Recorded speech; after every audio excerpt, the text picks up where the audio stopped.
diverses, de sociologie euh, très multiples. Et j'ai envie, pour commencer, de dire quelques mots par rapport à ce parcours, puisque vous m'en donnez l'occasion. Oui, je suis née en Côte d'Ivoire, donc en Afrique de l'Ouest. Je suis le fruit d'une migration familiale assez ancienne, puisque mon arrière-grand-père, déjà, avait quitté le Liban, qui était son pays natal, pour l'Afrique, et il est mort et enterré à Dakar. Mon grand-père aussi, des deux côtés de ma famille, paternelle et maternelle. Mon grand-père a aussi émigré vers l'Afrique, le Sénégal et la Côte d'Ivoire. Et ma mère est née en Côte d'Ivoire, à Grand-Bassam, au bord de l'océan Atlantique. Et je suis comme mes frères et sœurs et comme mes cousines qui sont là, je suis née en Afrique de la troisième ou quatrième génération plus tard. Donc, née en Afrique, dans une famille libanaise, à l'école française. Donc, on a voilà, des cultures multiples. Je pense qu'à certains moments de nos existences, on a pu ressentir ça comme un frein ou comme une lourdeur, ou en tout cas comme une interrogation. C'est quelque chose qui nous a interrogés parce que justement, avec le regard de l'autre, on se demande qui on est. Et dans des sociétés et des lieux où l'identité est unique, ou en tout cas une seule appartenance forme d'identité, on n'arrivait pas à se définir parce qu'on est, je parle au pluriel parce que je parle de moi et de tous ceux qui sont aussi comme moi, tous ces migrants.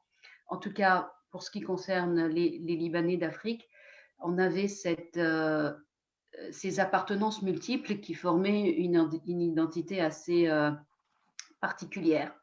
Alors aujourd'hui, j'ai l'habitude de dire, enfin j'ai envie de dire que je suis à la croisée de trois fleuves, ou en tout cas il y a trois fleuves qui couleraient à l'intérieur de mon histoire et qui coulent en moi.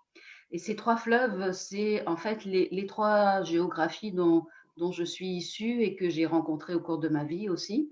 Donc, il y a le fleuve Comoé en Côte d'Ivoire, le fleuve Litani dans le Liban de mes grands-parents et de mon père, et puis les fleuves de France, en particulier ceux qui font la jonction du canal de Bourgogne, le Rhône et la Seine. Si vous le permettez, j'ai envie de vous le montrer à travers des images. Je peux vous montrer des images. Dites-moi si je suis trop longue. Non, on va. Est-ce que vous avez la possibilité de partager? Oui, Ok. voilà, je partage. Vous me dites si vous l'avez, mais je pense que c'est bon.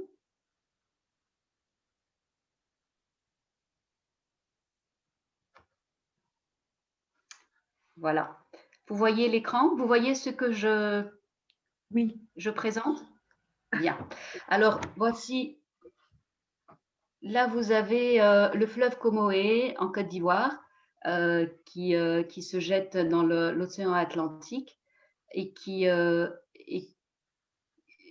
et voilà, on le voit sur la carte, il coule du nord vers le sud et donc vers Abidjan. Et j'aime beaucoup cette photo qu'il y a au milieu de l'embouchure du Comoé à Grand-Bassam, où le fleuve rencontre la mer. Alors, voici Abidjan, où je suis née. On l'appelle la perle des lagunes. C'est une ville qui a été fondée autour de la lagune Ébriée. Et là, il y a le chemin que je faisais enfant, adolescente, de la maison vers l'école. Et mes cousines reconnaîtront et ma sœur reconnaîtront bien sûr les bâtiments d'Abidjan, mais aussi la corniche qu'on empruntait pour aller au lycée. Alors, au Liban, le fleuve qui coule en moi, c'est le Litani. Le Litani, vous le voyez sur la carte du Liban à gauche. Donc, il coule du nord du Liban il se jette dans la mer Méditerranée. Le plan du village que vous avez à droite, c'est le village d'enfance de mon père et de mon grand-père.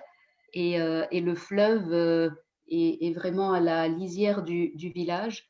Le village est aussi construit proche du fleuve. Le fleuve est vraiment la source d'eau importante qui a donné vie au village. Le village s'appelle Zreri. Et puis le canal de Bourgogne, où je suis depuis quelques années maintenant, qui est aussi un lieu d'eau magnifique.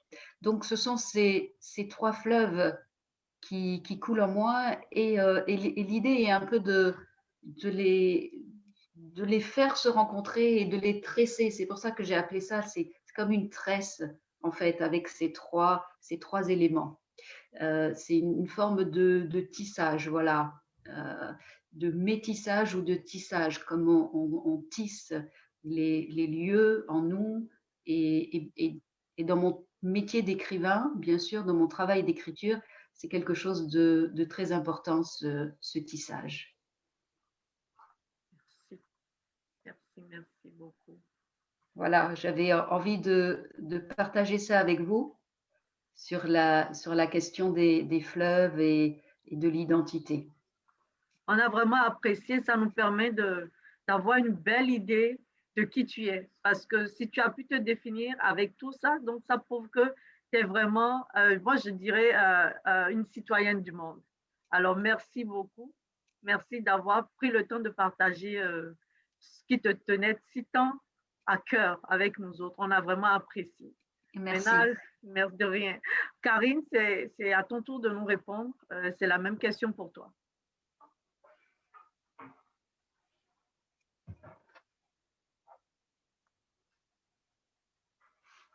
Ok, j'ai pu.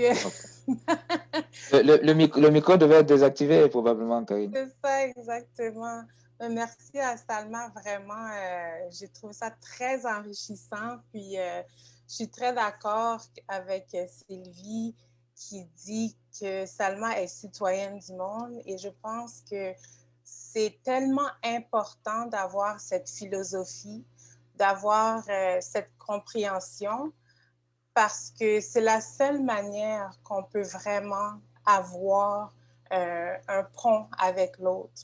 Donc, si on n'a pas l'opportunité ou la bénédiction d'habiter dans un autre pays, de côtoyer d'autres cultures et tout ça, ça devient même plus difficile de se voir comme citoyenne du monde. Alors, c'est quelque chose à cultiver, c'est quelque chose d'aller s'éduquer, de prendre le temps de s'éduquer là-dessus. Et pour moi, ça a toujours été très important.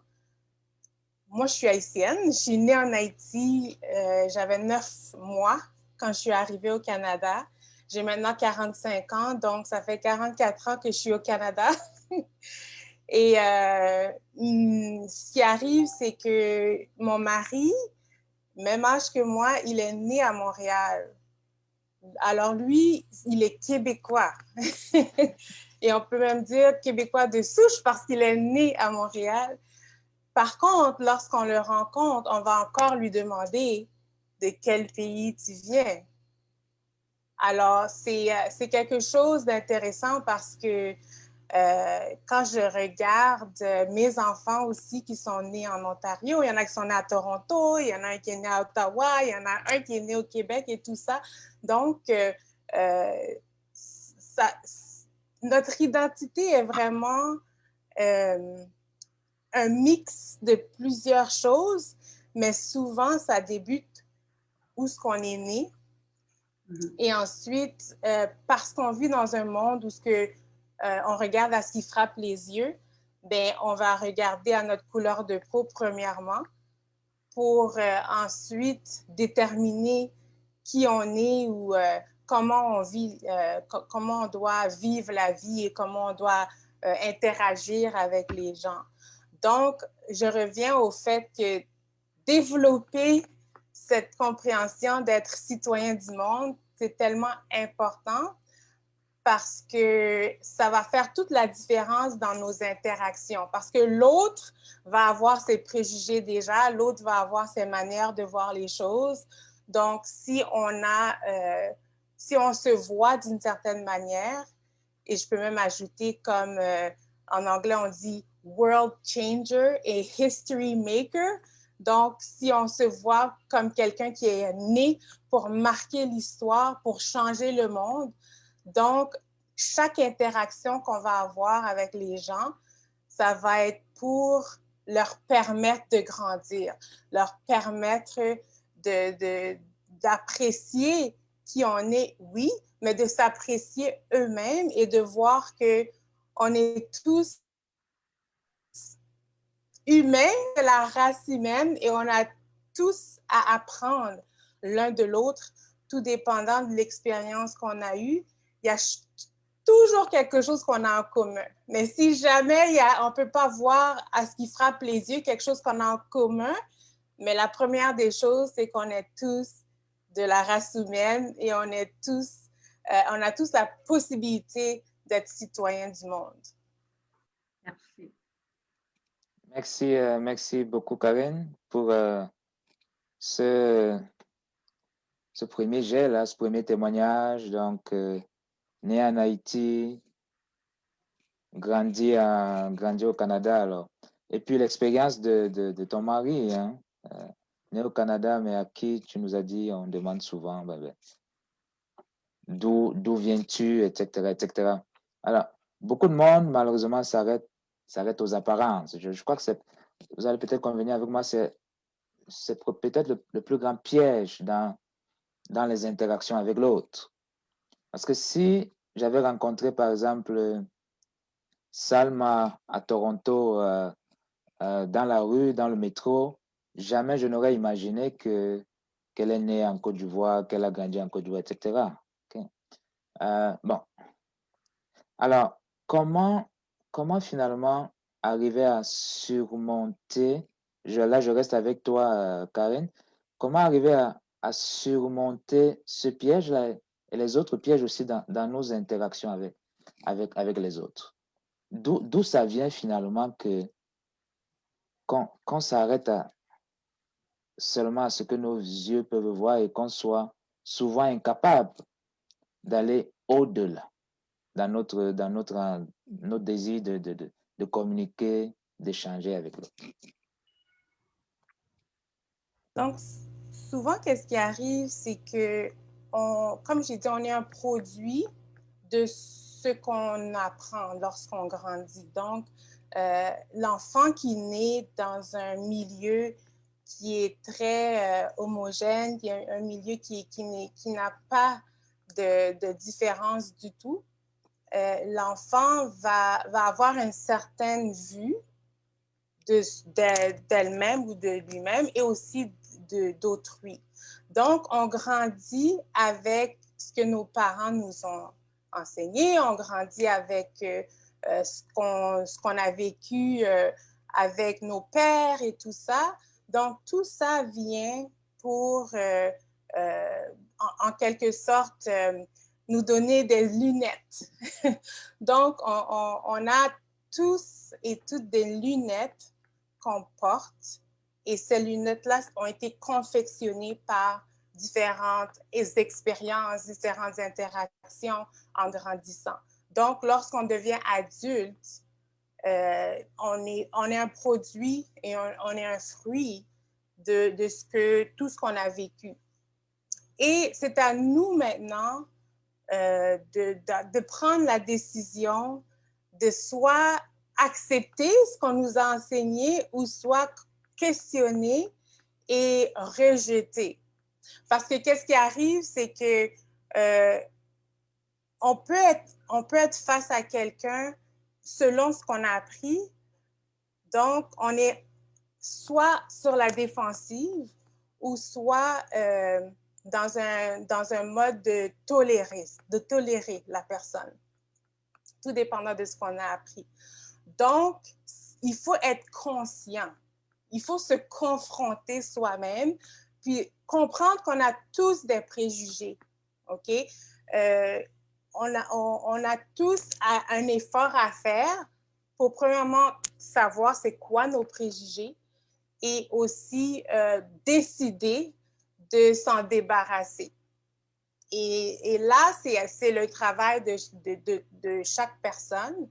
Des fois, on a besoin d'aide parce que ça a été tellement imprégné en nous que des fois, on ne s'en rend même pas compte et ça devient des angles morts et tout ça. Donc, des fois, on a besoin d'être accompagné pour aller déterrer certaines choses parce que on peut avoir certaines réactions avec un certain type de personne sans même réaliser qu'on a cette réaction-là, mais l'autre le reçoit. Donc, la personne soit va réagir d'une manière positive ou négative. Et c'est là qu'on doit décider pour nous-mêmes, est-ce qu'on veut continuer à avoir cet effet ou cet impact? Ou est-ce que, si c'est bon, oui, mais si c'est négatif, mais c'est là qu'on doit décider, est-ce que j'ai assez de connaissances pour faire mon propre cheminement ou est-ce que j'ai besoin de quelqu'un pour m'aider, dans le fond, à voir qu'est-ce qui a créé ce genre de préjugés ou ce genre de malaise, peut-être, lorsqu'on rencontre des gens qui sont peut-être différents de nous ou qui ont peut-être moins d'habileté que nous et tout ça. Donc, c'est un travail que chacun doit faire et je crois que chaque personne qui est ici, c'est un premier pas d'être au moins conscient que ça ne vient pas facilement à tous d'être capable de communiquer effectivement avec l'autre, avoir un effet positif sur l'autre. Donc, il y a certaines personnalités qui ont beaucoup plus d'agilité à ça. Et j'ai un petit truc que je vais pouvoir vous partager, mais je ne vais pas trop parler. Mais comme Sylvie dit, on veut partir d'ici avec des outils concrets qu'on peut utiliser lorsqu'on est en interaction avec les gens. Donc, c'est sûr que j'en parlerai lorsque j'aurai l'occasion. J'ai une question rapidement, si tu me permets, avant qu'on ne passe à Salma.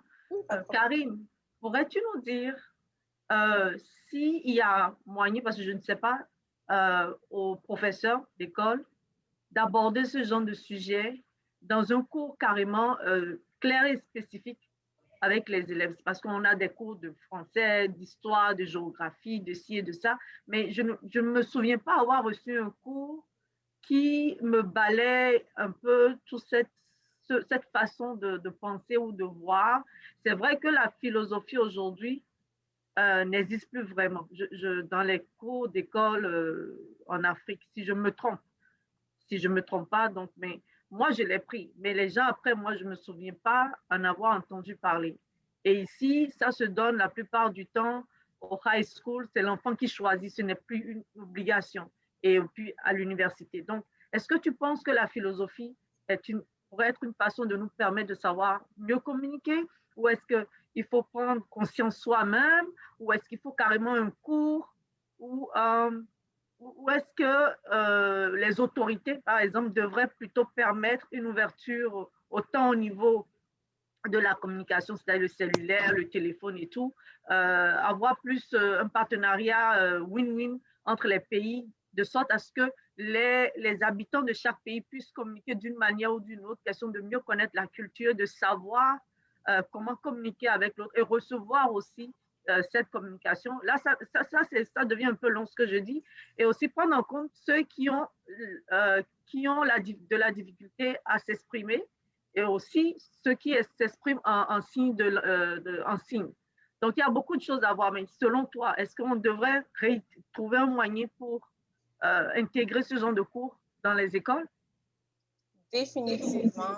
Je crois que c'est quelque chose qui est fait dans certains milieux, mais ça devrait être normalisé. Ça devrait être quelque chose qui se fait dans tous les milieux.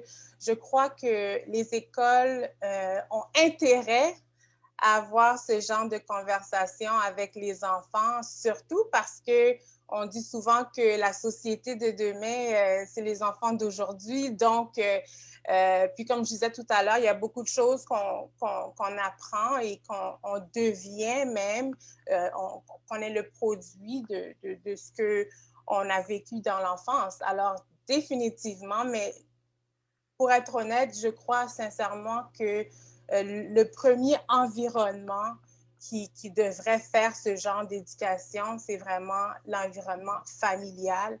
Et je crois sincèrement que même si on grandit, peut-être que nos parents n'ont pas eu cette éducation et tout, mais il y a toujours un oncle, une tante, quelqu'un, un parent quelque part qui pourrait amener cette perspective. Parce qu'il y a certains parents qui n'ont pas l'opportunité de voyager, qui n'ont pas l'opportunité d'apprendre sur d'autres cultures et tout ça.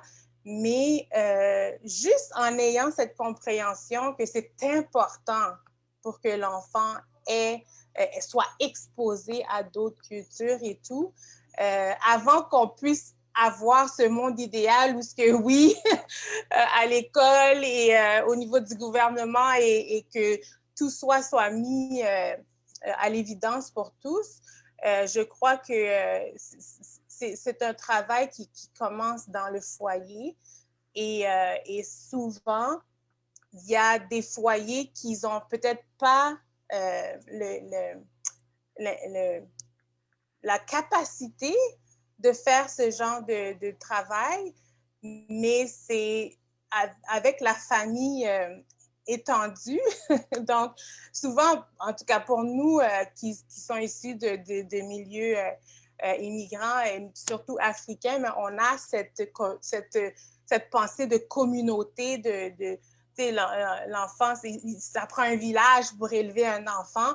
Donc, je crois que juste en mettant l'emphase là-dessus, ça fait toute la différence. Donc, non seulement apprendre l'enfant à respecter sa culture, à aimer sa culture, mais aussi à aimer et à respecter la culture de l'autre. Merci beaucoup, Karine. Alors, ce que je retiens de ton intervention, c'est dans l'importance de prendre conscience de ces préjugés, hein, de ce qu'on devrait améliorer, d'y travailler, de rechercher de l'aide aussi. Si on n'a pas l'appui familial, eh bien de chercher de l'aide hors de son cadre familial. Tu as fait allusion aussi, en répondant à la question de Sylvie, à l'importance, oui, de l'éducation, mais d'abord l'éducation familiale et plus tard l'éducation en milieu scolaire. Alors, ça tombe bien parce que Salma est écrivaine, comme on l'a dit déjà, mais elle est aussi enseignante.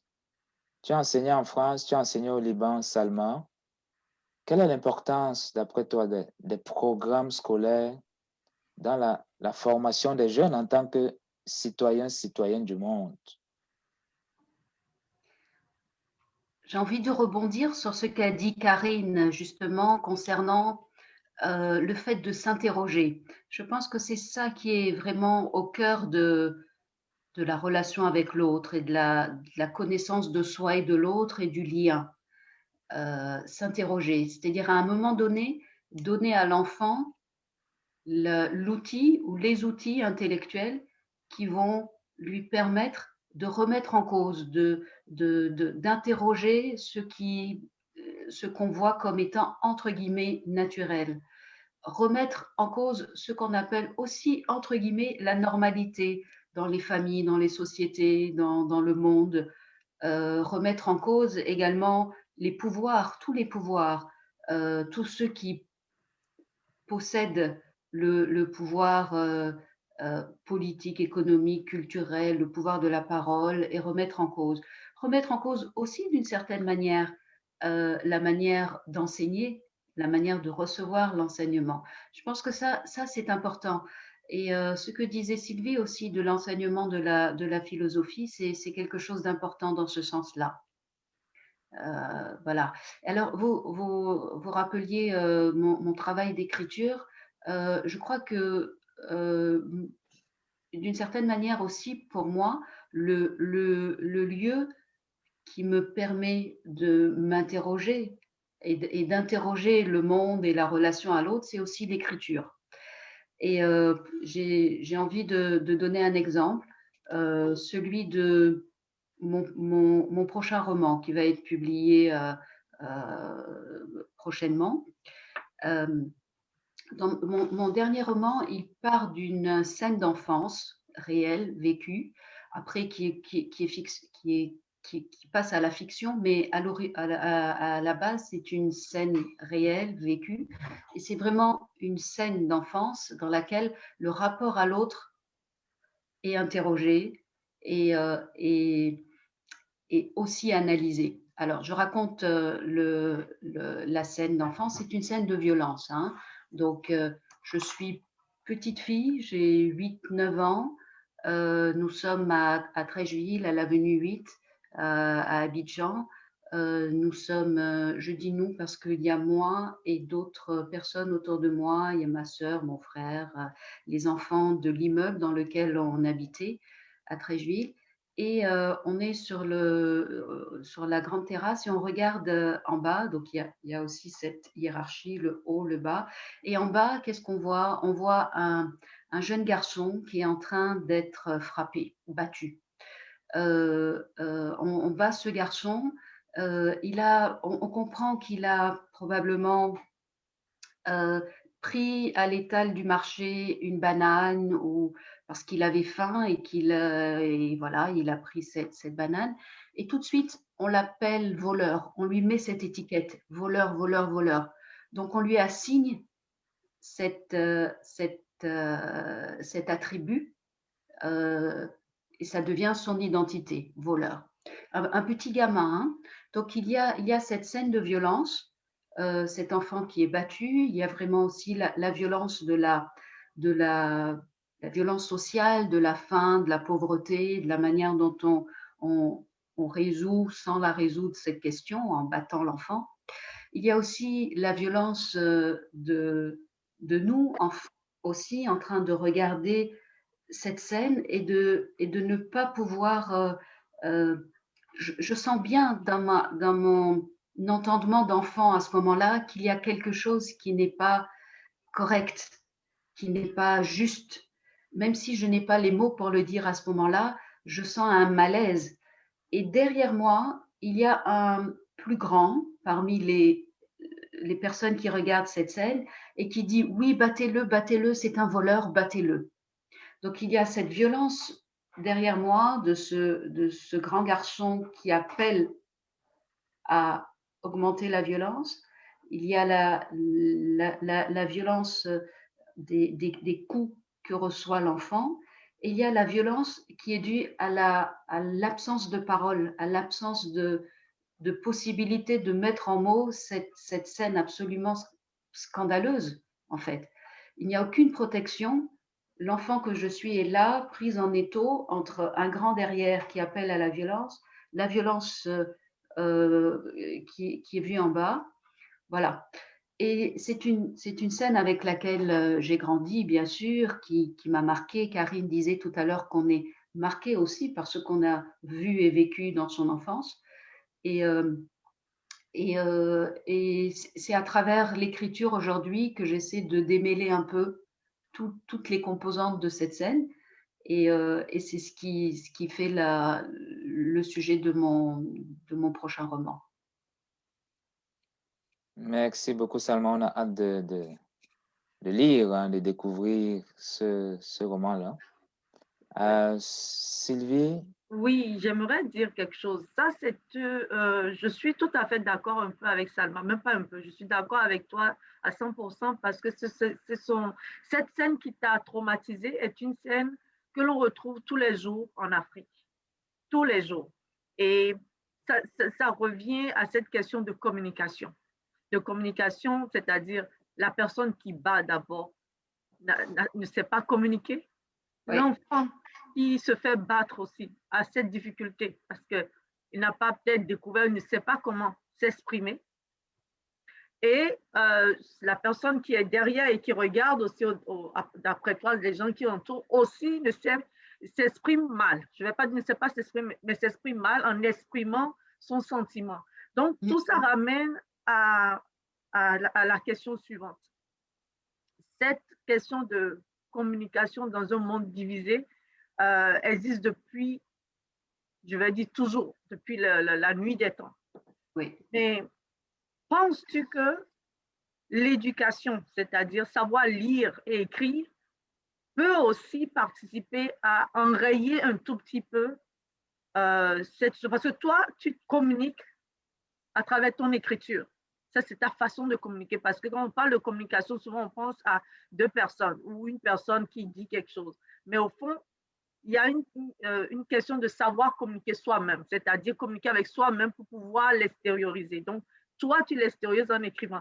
Penses-tu que, avec le temps, malgré que tu as été traumatisé, est-ce que tu penses que l'éducation peut enrayer ce problème? Parce qu'on sait qu'en Afrique, tout le monde n'a pas accès à l'éducation. Et est-ce que aussi, tu penses que toi, personnellement, cette façon de t'extérioriser, de communiquer, a su guérir ce manque de communication que tu as eu en ce moment quand tu avais 8 ans?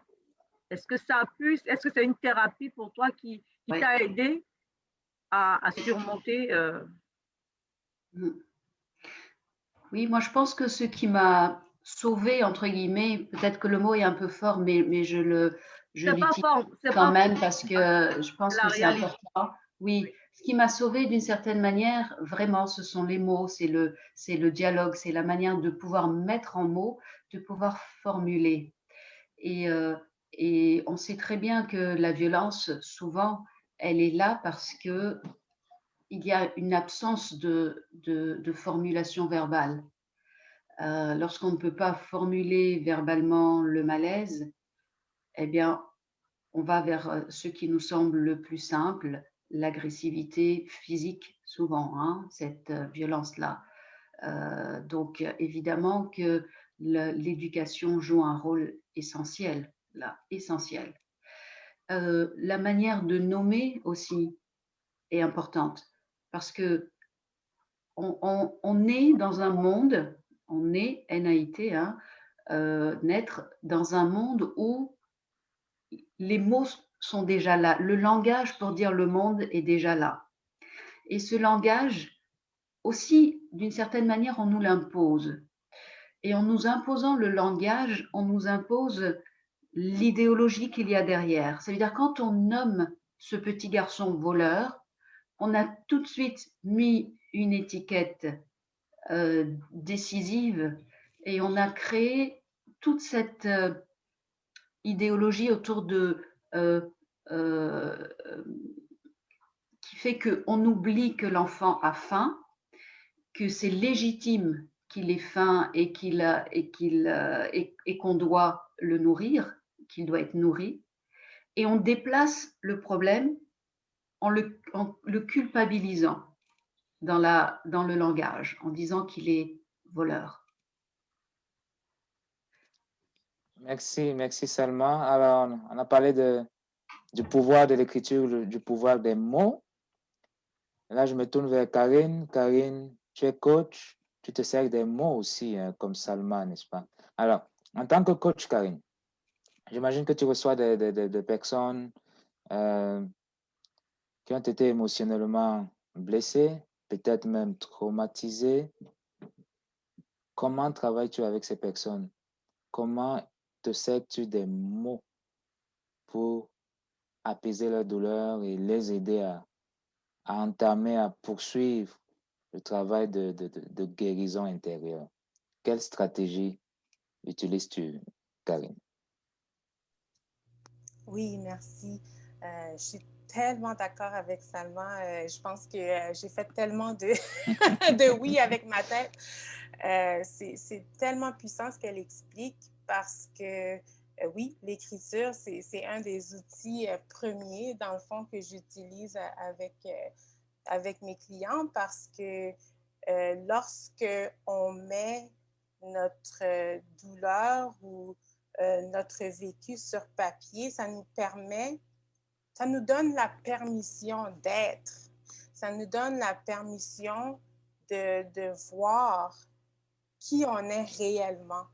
Et ça arrive souvent lorsqu'on fait ce genre d'écriture, même pour moi-même, ça m'est arrivé, où en écrivant, je me lis et je réalise certaines choses et que je n'avais pas conscience. Donc,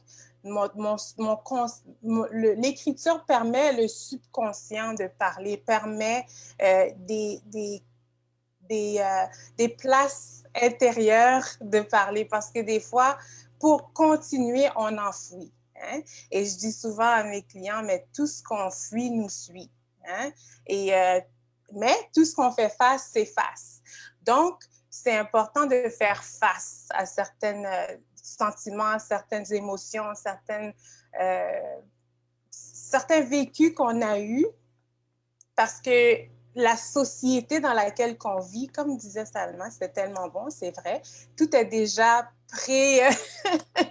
tout est déjà prescrit dans le fond. Donc, il y a des choses qu'on accepte parce que c'est déjà là. Donc, par exemple, le concept des laits noirs, les blancs et tout ça, c'est un concept social. C'est pas... parce que moi, je suis beaucoup plus brune que noire, donc c'est juste à savoir que les mots qu'on utilise, justement, ça définit et non seulement notre conscient, mais notre subconscient aussi. Donc, lorsqu'on prend l'habitude de se mettre à part, de se donner la permission de se mettre à part, parce que pour faire ce genre d'exercice, il faut se mettre à part. Mais la société dans laquelle on vit, c'est busy, c'est go. Donc, on ne prend pas le temps de vraiment prendre j'appelle ça en anglais me time, OK? Donc, et le me time, ce n'est pas, je vais regarder Netflix là pour m'évader un peu là et puis je pense à rien. Non, c'est pas ça le me time. Le me time, c'est vraiment prendre un temps pour soi et dans le fond pour s'écouter, pour savoir qu'est-ce qui se passe vraiment à l'intérieur de nous et comment on vit le présent. Parce que lorsqu'on est dans le présent, quelqu'un qui est dans un bien-être, qui est sain d'esprit et tout ça, c'est quelqu'un qui n'est pas poussé ou bien dirigé selon leur passé. OK? Donc, le passé n'est pas le présent. OK? Ça, c'est quelqu'un qui vit bien, qui a vraiment un bien-être, qui est corps, âme et esprit, qui est capable d'avancer, qui est capable vraiment d'atteindre certains objectifs parce qu'il n'y a pas de boulot, il n'y a rien qui le rattache à quelque chose du passé. Maintenant, ça prend vraiment de faire le travail pour arriver là. Et souvent, dans mon travail en tant que coach, je vois que c'est très difficile pour les gens de faire ça. C'est très difficile pour eux de se choisir et de dire non à certaines situations, certaines occupations ou certains... comment les gens les perçoivent ou comment les gens utilisent leur temps. et en fin de compte, ils n'ont plus le temps pour eux-mêmes. Donc, ils n'ont pas la capacité de voir l'importance de faire ce genre de travail. Puis, ce que je dis souvent aussi aux gens avec qui je travaille, si, par exemple, on se casse un pied ou on se casse une jambe, OK, on va aller à l'hôpital et on n'aura pas le choix de prendre l'arrêt qui est nécessaire parce qu'il faut que ça guérisse pour qu'on puisse continuer à marcher et tout ça. Mais quand c'est des blessures au niveau du cœur, au niveau de l'âme et tout ça, on n'a pas cette même compréhension. pourtant, c'est encore plus important.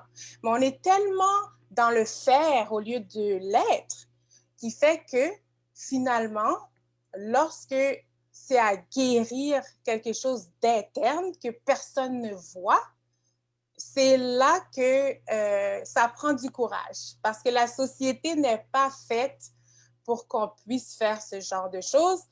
Souvent, c'est lorsqu'on n'a plus de capacité de faire, c'est là que, oh, on réalise que, OK, là, il faut que je commence à faire du travail interne parce que ça m'empêche de faire. Donc, il faut être proactif, tu vois. Donc, moi, c'est ça que j'aime faire. J'aime travailler avec les gens pour les aider à être proactifs comme ça. Ils ont déjà les outils nécessaires pour, si quelque chose arrive, je suis capable d'arrêter, je suis capable de prendre un temps pour vraiment regarder ce qui se passe. Donc, oui, l'écriture, c'est une très bonne chose. L'arrêt, c'est une autre très bonne chose qui est important. Et ensuite, revoir ses priorités, revoir. Parce que la réalité, c'est que la priorité, selon moi, je suis croyante, donc la priorité devrait être Dieu, ensuite moi-même, ensuite ma famille et ensuite les autres. Donc, mais souvent, ce qui arrive, c'est que c'est reviré. Donc, les gens sont plus importants, le statut est plus important, tout est plus important, donc on est toujours en dernier. Et c'est là qu'on risque dans le fond, premièrement, de jamais atteindre son plein potentiel. Et deuxièmement, on est vraiment, on n'est pas, même si on veut faire la différence dans le monde, on ne peut pas le faire si on n'est pas vraiment présent. Donc, c'est ça. Merci. Alors, je vais rapidement revenir, si tu me permets, Bertrand, sur ce que Salma a dit tantôt et qui rejoint un peu aussi ce que Karine a dit. Elle a donné les mots définis. Donc, je me base sur une petite partie de ce que Salma a dit en disant l'enfant qui a volé cette petite banane, ou je ne sais pas qu'est-ce qu'il a, en tout cas, qui a eu à faire ce geste parce qu'il avait faim, on l'a automatiquement défini en utilisant le mot voleur. Est-ce que, à cause de cette situation sociale où il y a déjà des mots prédéfinis, des affaires, est-ce que ces mots-là ne deviennent pas donc des obstacles à la communication interne et externe? C'est-à-dire, en tant qu'humain, quand on me définit, on dit, OK, tu es quelque chose, tu es ceci, tu es cela. Est-ce que déjà, avec ce mot, et comme dans la tête de tout le monde, on te voit ainsi, ça ne t'empêche pas toi-même de communiquer avec toi-même et de savoir t'exprimer? Absolument, absolument. Et c'est pour ça aussi que un des éléments très importants, c'est de séparer le faire de l'être. Donc, quelqu'un qu'on dit voleur, eh bien, on le définit dans son identité. Mais cette même personne ou cette même enfant, parce qu'il a volé, c'est un acte qu'il a commis, mais ce n'est pas nécessairement qui il est. Donc, il y a cette distinction qui doit être faite. Et oui, ça doit se faire, l'enfant doit être capable de le faire pour lui-même. Et il y a des enfants qui sont munis avec ça. C'est extraordinaire comment ils peuvent faire la distinction malgré que l'autre met ce genre d'étiquette sur eux. Il y en a qui ont moins cette capacité. Donc, parce qu'il y a des traits de personnalité qui sont innés dans chacun de nous, que j'espère pouvoir présenter, donc qui fait que lorsqu'on vit quelque chose, une personne va s'en sortir d'une manière et l'autre personne va s'en sortir d'une autre manière. Mais oui, c'est clair que les mots qui sont déjà prédéfinis, lorsqu'un parent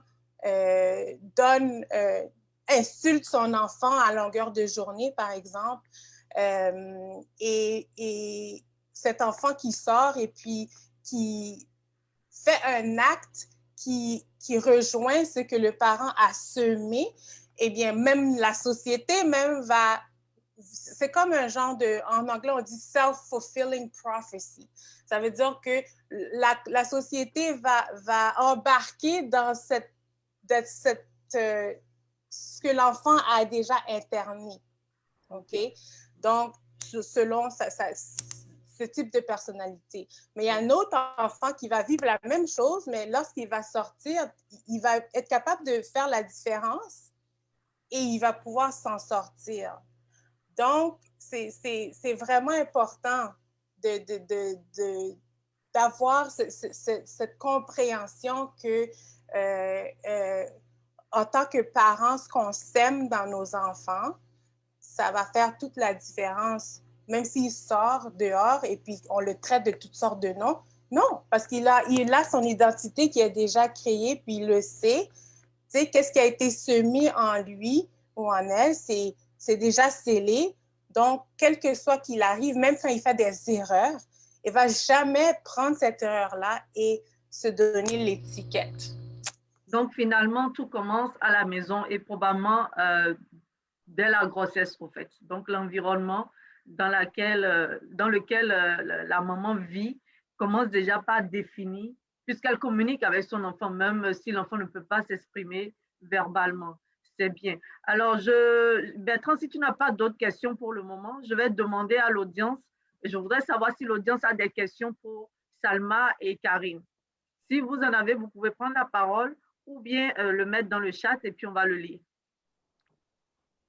Merci Sylvie. Je voudrais saluer, si vous permettez. Il y a des personnes que j'ai reconnues qui se sont connectées un peu après le début. Il y a Louis Koudou, qui est un très cher ami ici dans la région de Toronto. Donc, salut lui. Bienvenue. Lui a été le président de Parents Partenaires en Éducation. Il chapeaute maintenant les organismes francophones, pas seulement en Ontario, mais à l'échelle du Canada. Donc, un grand bravo. Nous avons aussi un des frères de la famille Kojok. Le prénom m'échappe, c'est ton micro, Salma? Sharif. Sharif, voilà, je cherchais le nom. Je voulais Sharif Kojok, qui est notre... Sharif, depuis Abidjan. Voilà. Oh, eh bien, bienvenue. Moi, j'aime bien les Ivoiriens et locaux. Je suis intertenue, alors donc je parle en même temps de bananes frites. OK. Bon, je te laisse parler. Ouais, donc il y a Sharif qui est là, que je dois appeler d'ailleurs. J'ai promis à Badrier de passer un coup de fil à Sharif. Je ne l'ai pas encore fait, mais je vais le faire. Alors, bonsoir à vous et merci. Bonjour, bonsoir, bonjour pour lui, bonsoir pour Sharif. Donc, merci d'être là. Vous avez la parole, comme Sylvie l'a dit tout à l'heure. C'est le moment de partager votre vécu par rapport à la thématique, vos opinions et de poser, bien entendu, de poser des questions à nos invités Karine et Salma. Très bien intervenir, s'il vous plaît. Oui, bien sûr, oui, un moment. Il y a, je pense, Louis qui a levé et puis on va te donner, je sais que la femme vient avant, je pense, mais je me permets aujourd'hui de laisser passer Louis. C'est le droit de prendre la parole. Sylvie, au fait, pour être juste, c'est Néné qui m'a inspiré à lever la main. Elle l'a fait physiquement, je l'ai fait de façon virtuelle. Donc, c'est à elle la parole, si vous le permettez. Merci, le roi. Merci, Néné, c'est à toi. Vas-y, on t'écoute. Merci beaucoup, Sylvie. Merci infiniment. Merci à tous. Merci, Monsieur Bertrand. Si j'ai oublié de nommer quelqu'un, je suis de cœur avec vous. Moi, personnellement, je suis vraiment très impressionnée de voir ces grandes personnes, ces grandes dames et ces grands messieurs performer en Amérique du Nord. Je suis vraiment très... Je ne sais pas comment je vais l'exprimer parce qu'en Amérique du Nord, habituellement, c'est l'anglais. Et je vois au début, non, sérieusement, au début, je pensais que c'était vraiment très, très difficile de rencontrer, surtout en Ontario, des gens qui parlent français, des organisations francophones. Mais vraiment, je suis vraiment très contente de vous voir. Et encore une fois, chapeau et félicitations à Salma. Et j'ai hâte vraiment à lire ses romans. Et je découvre déjà en elle un talent. D'abord, elle est de l'Afrique de l'Ouest, une Ivoirienne. Ben, pour une Ivoirienne, vraiment, là, excusez-moi. Vous êtes à féliciter. Merci vraiment. Je tenais à faire ce commentaire-là. Je repasse la parole au roi. Merci, Ok, Salimatou. un moment, avant de laisser Salma et Louis parler, j'aimerais dire à Néné, c'est le moment de laisser par exemple ton LinkedIn, ton lien LinkedIn ou un lien qui va permettre aux autres de connecter avec toi et ainsi garder contact avec tous ces organismes et toutes ces personnes et tout. Donc, n'hésite surtout pas parce que… Absolument. Je mets d'ailleurs dans le chat mon courriel. Oui, oui, tu le mets pour tout le monde et on va tous connecter avec toi et puis ce serait super beau. Alors, au tour de Salma de dire son petit mot et puis Louis, ça va être à ton tour de… Non, je voulais juste remercier Salimatou et lui faire remarquer que nous sommes homonymes. On a le même prénom. Salma et Salimatou, c'est la même chose. Salimatou, c'est du Djoula ou du Malinké. Salimatou, c'est Peul. C'est Peul. Ouais. C'est la même racine que Salma. Merci beaucoup. Ok, à ton tour, Louis. Ben, je vous remercie. Karine, pour être franc avec toi, j'avais mis dans mon calendrier qu'il fallait qu'à tout prix, j'assiste à cette réunion. Non parce que Bertrand est un ami cher, non parce que Badrier Kojoki, mais c'est surtout parce que je voulais à tout prix voir le beau sourire de Salma. Il y a plusieurs années, Salma m'a offert une carte, je l'ai ici, je la garde. À chaque fois que vraiment que je me sens pas moi-même, je la lis et ça me rappelle que vraiment, c'est un choix d'être heureux. Karine, il y a 3 jours, je crois, Badrier m'envoie un de tes talks sur WhatsApp. Et je regarde au début, je dis, mais pourquoi est-ce qu'elle m'envoie cette dame? C'est qui d'ailleurs? Et du coup, j'arrive pas à laisser mon téléphone de côté. J'avais un projet à compléter, mais pour moi, j'étais tellement pris avec le récit et quand tu parlais de la résilience, que chacun de nous a une cause, il est né pour une cause. Et ça m'a vraiment interpellé à réfléchir. Est-ce que j'ai vraiment trouvé ma cause ou non? Bref, je me suis endormi en parlant de bien-être, etc., parce que j'avais du travail à faire et j'ai pas écouté le conseil que je donne d'habitude qu'il faut vraiment dormir et avoir ces 8 heures. Donc, je me suis endormi tard et ce matin, j'étais tellement fatigué, tellement KO que j'ai pas pu résister, j'ai dormi. Et je me réveille à 2h30. Je dis, oups, je vais pas voir ni écouter Salma. Je me connecte directement et puis j'entends Salma qui parle de ces 3 fleuves et ensuite j'ai eu le plaisir d'entendre Karine et j'ai senti que non, j'ai vraiment écouté ce qu'il fallait que j'écoute. J'ai grandi au Gabon, vécu en Afrique, au Liban après pour mon adolescence et ensuite j'ai voyagé presque partout au monde. Je ne suis jamais senti chez moi. Il y avait toujours quelque chose qui manquait. J'étais l'intrus.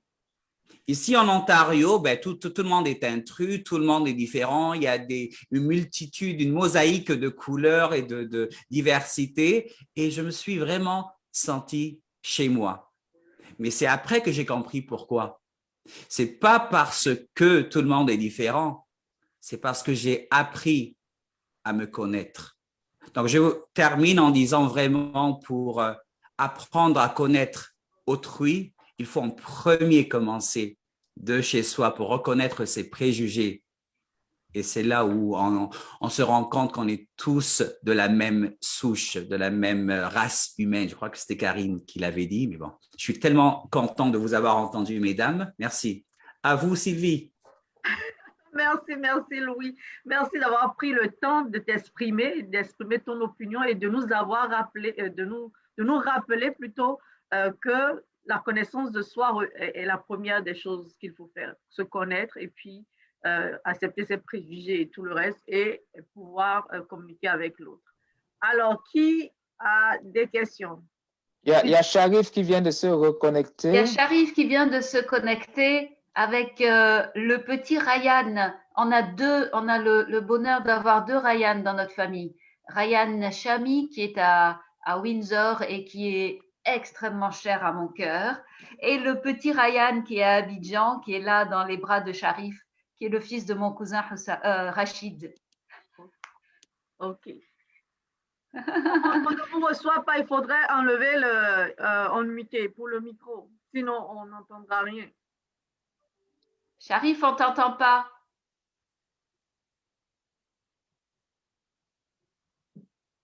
Non, on n'a rien à dire, on raconte des bêtises.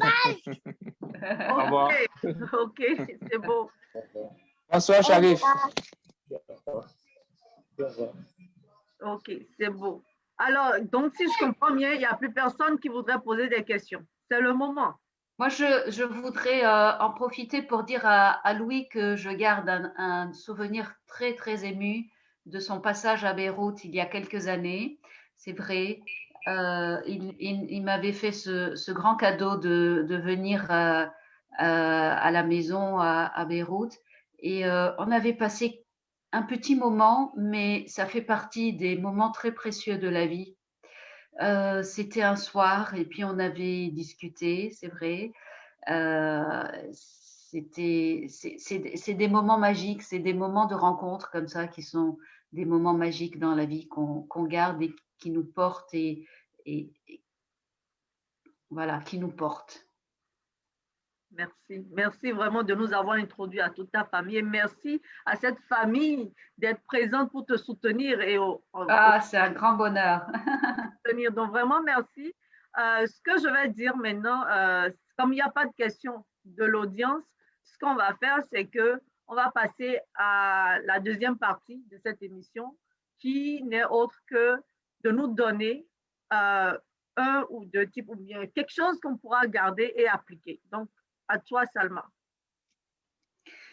Moi, j'ai envie de partager avec vous une partie de mon prochain roman qui n'est pas encore publié, si vous avez envie.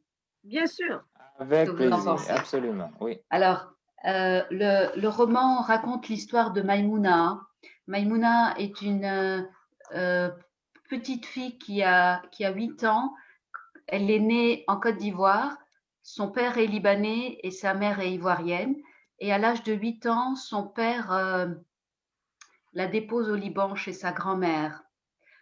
Et la petite va grandir au Liban alors qu'elle a vécu sa petite enfance en Côte d'Ivoire. Alors au Liban, elle est bien sûr perçue comme la noire. Karine disait tout à l'heure que tout de suite, on voit bien sûr la couleur de la peau et cette couleur de peau elle va être stigmatisée bien sûr, elle va être victime de racisme. Et puis à l'âge adulte, quand le roman commence, Maïmouna est adulte, elle va faire le chemin inverse. Elle va retourner en Afrique pour essayer de retrouver des éléments de sa mère. Voilà.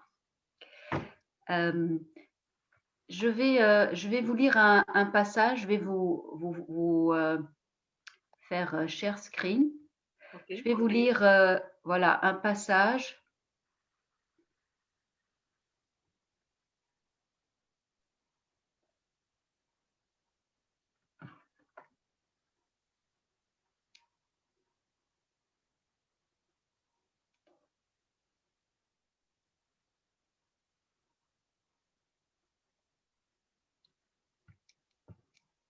Ah, voilà.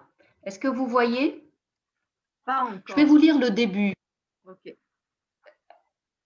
Là, vous voyez? Non. Non, pas encore. Pas encore. Ah.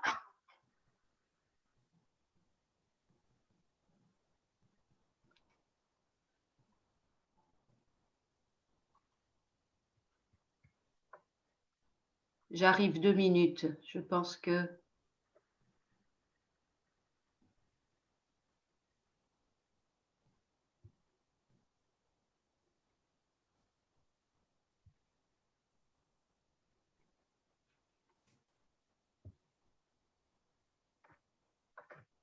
Voilà. Je vais vous lire le passage. C'est dans le chapitre 5. Allô, Salma, il me semble que nous ne voyons pas encore ton écran. Voilà. Je pense que peu. Ah. Est-ce que vous voyez maintenant? Oui.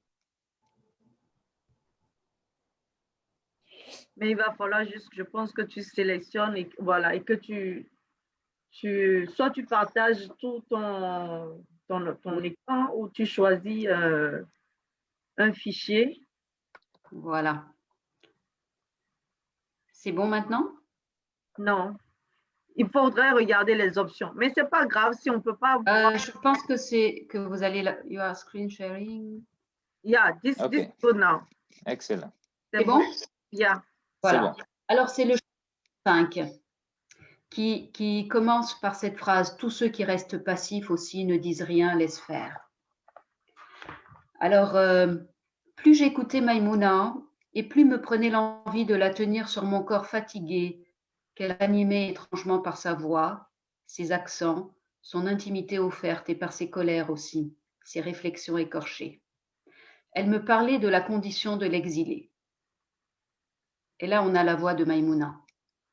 N'est-ce pas cela la terrible privation pour nous qui vivons dans les exils? Ne pas avoir de mémoire, ne disposer d'aucun lieu où s'incarnerait notre passage, ni maison familiale, ni monument, ni nom de rue, ni place publique. J'aurais voulu retrouver la maison de ma mère, un lieu qui puisse me dire ce qu'elle avait été, des objets qui auraient été témoins de sa présence sur terre, qui auraient pu me révéler ses habitudes, son ordinaire, ses désirs, son caractère. Mais elle n'avait aucun endroit réellement à elle, juste des pièces provisoires dans les maisons où elle faisait le ménage. Lorsque j'avais appris qu'elle s'était louée dans une demeure riche de Grand Bassam, ma première crainte avait été que ce fût une maison libanaise. J'ose espérer que non, je n'en sais rien, je n'en aurai jamais l'information, mais quelque chose en moi souhaite de tout cœur que ce ne fût pas le cas. Cela rajouterait trop de peine à la peine, comme si, à mon insu, j'aurais été coupable de cette humiliation, moi qui étais libanaise par voie paternelle. Ma mère me voyait-elle ainsi, de l'autre côté, du camp adverse, celui des nantis, de ceux qui octroient un petit coin minable aux bonnes qui travaillent à nettoyer la crasse chez eux? Alors, elle est où, ma mère, dans ce creux sans trace, dans ce lieu absent? Dans quel discours subsiste-t-elle? Et moi, qu'est-ce que je te raconte? Qu'est-ce que je cherche en te racontant tout cela? Est-ce que mon récit pourrait être ce monument que je rêve de lui construire, ce toit qu'elle n'a jamais eu de son vivant? Dans quelle histoire est-elle vraiment? Faute de données, en l'absence de sources, sa saga singulière se fond pour moi dans une histoire collective. Je dois aller chercher du côté de la colonisation, de l'humiliation des oubliés de l'histoire, de la longue chaîne de la destinée des bonnes pour inventer la légende. Une des scènes que je me plais à imaginer est traversée de joie et de légèreté. J'y vois ma mère, jeune fille, entre mer et lagune. Elle nage, son beau corps nu. Les vagues la portent, des gouttes de mer se posent sur ses joues. La lumière tropicale accroche ses épaules noires et rondes. Des grains de sable fin traversent son dos, glissent entre ses cuisses. Elle a le goût du vent salé sur les lèvres et le ciel à portée d'yeux. Les cocotiers pétillent au loin avec toutes leurs promesses de liqueur ensoleillée. Dans cette joie païenne, je veux croire qu'elle oublie les épreuves du quotidien, qu'elle ne voit plus le ventre des enfants gonflé par la faim, le pagne déchiré de sa mère, l'odeur interdite du poulet braisé réservé aux touristes du dimanche dans la station balnéaire de Grand Bassam. Il me faut toute la littérature de Césaire et de Fanon, de Bernard Dadier et d'Amadou Kourouma, la poésie de Birago Diop pour la retrouver. Les morts ne sont pas morts, ils sont dans l'ombre qui s'éclaire et dans l'ombre qui s'épaissit. Ils sont dans l'eau qui dort, ils sont dans la case, ils sont dans la foule. Dans quelle foule a été ma mère? Qu'a-t-elle vu, petite fille de la fin des années de colonisation? A-t-elle vu passer de Gaulle lors de sa visite dans la colonie en 1958? A-t-elle approuvé le projet de communauté franco-africaine qu'il proposait? A-t-elle participé au défilé d'indépendance le 7 août 1960, dansé au rythme du Ziglibiti d'Ernesto Gege, vu le premier homme sur la Lune, applaudi au discours d'Houphouët-Boigny, A-t-elle été scandalisée par les faux complots et les répressions du pouvoir? A-t-elle vu à la télé des images du Liban en guerre? Qu'a-t-elle ressenti devant les clichés des mères qui pleurent leurs fils, devant les images de sang et de destruction? Mais non, elle n'a rien vu de tout ça. Elle n'a pas eu conscience de l'histoire en cours autour d'elle. Les changements politiques et sociaux ne l'ont pas touchée, empêtrée qu'elle était dans sa petite histoire ignorée de tous, dans les chaînes de la pauvreté. Pendant que la terre bougeait, pendant que soviétiques et américains se disputaient le monde, que les soleils des indépendances déclinaient, que le PDCI-RDA consolidait ses pouvoirs, elle se demandait, elle, s'il y aurait assez de viande dans le ragoût du soir. Elle s'acharnait à chercher des solutions pour pouvoir scolariser sa petite sœur, trouver des crayons, un cahier ou encore une robe de carreaux bleus.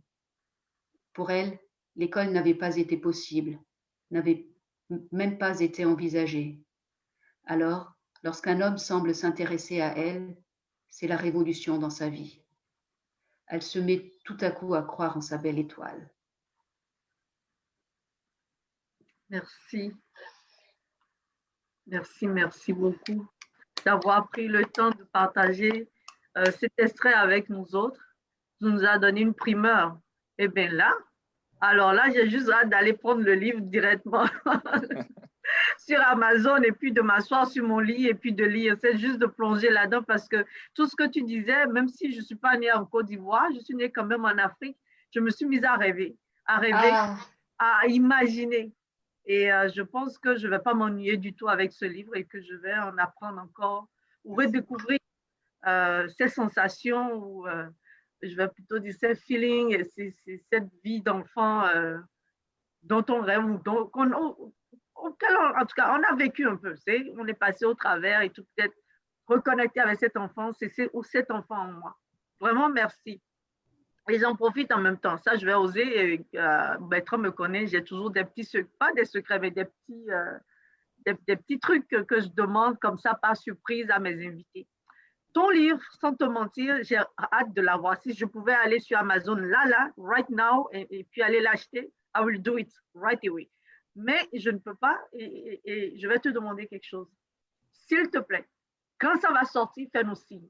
Et aussi, si jamais il t'arrivait de décider d'avoir un coupon pour nous autres, quand je dis nous autres, pas vraiment moi, mais les membres de la communauté de Lenin, West Africa, et ou les membres de la communauté Allo, parce que rien ne se fait sans bonjour, ou Éducation, ou Chididit, elle a osé, écoute, n'hésite pas à communiquer soit avec Bertrand ou avec moi. Ça me fera un plaisir et je ne vais pas te mentir, je vais la vendre ton livre. Moi, là, je vais en parler là, dès que je finis ici. Je vais commencer à en parler tout autour de moi. Vraiment, j'ai hâte de lire. Vraiment, vraiment. On sent le côté africain, on sent le côté chaud, tropical. On sent avec les gouttelettes et tout. Et puis, l'histoire de Birago Diop, les morts ne sont pas morts et tout. Le rêve, le fait de retourner, faire le chemin inverse, se poser la question, l'éducation en même temps, quelqu'un qui pose le regard. Excusez, c'est écrit, je ne l'invente pas. En tout cas, je ne vais pas dire des mots parce que je ne voudrais pas dire des choses qui disent, mais vraiment, well done. This is amazing. I can't wait to read your book. Vraiment là, j'ai hâte. Vraiment. Merci. Ok, il y a une personne qui a levé les mains là.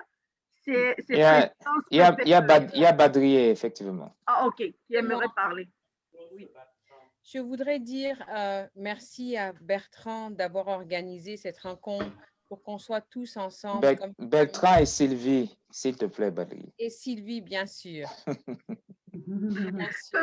Je suis ton ombre, tu es mon ombre. Donc, si on dit Bertrand, on dit Sylvie, il n'y a pas de problème. Tout ce qui est scénariste, c'est deux personnes, c'est Sylvie ou Bertrand et Sylvie. Merci à Bertrand et à Sylvie d'avoir organisé ça ce soir. Ça me fait très chaud au cœur d'être ici ce soir, de vous entendre tous. C'est comme je vois ma sœur, évidemment. Je suis très contente de voir que son livre va avoir du succès au Canada.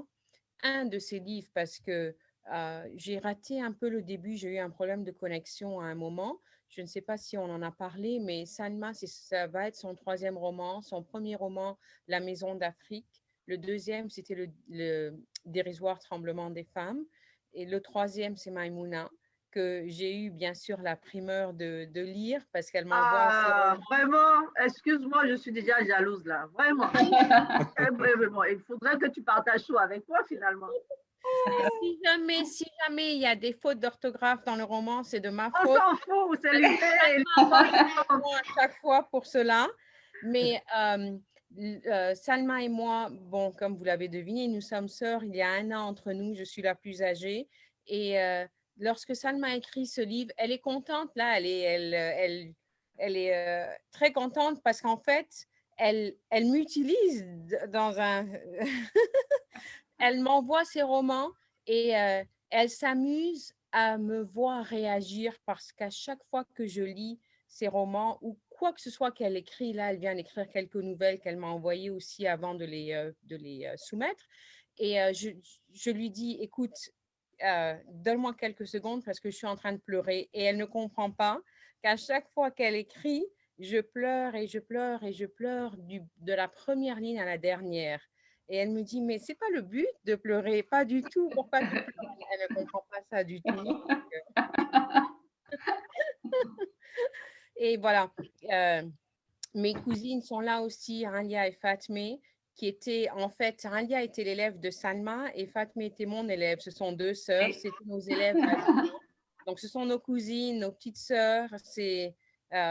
Voilà, Fatmé est là, elle est avec son fils en Californie à son match de soccer, de football, mais je suis très contente de les voir. Et mon autre famille de PPE, comme j'ai dit tout à l'heure, de parents partenaires en éducation, donc Néné et Louis sont là, ça me fait très plaisir parce que c'est aussi un frère et une sœur. Voilà, et je vois Rima et Hanan et j'étais très contente de connaître Karine aussi. J'ai envoyé, comme Louis l'a dit, j'ai fait une recherche sur Karine avant de la rencontre et ça m'a vraiment intéressée.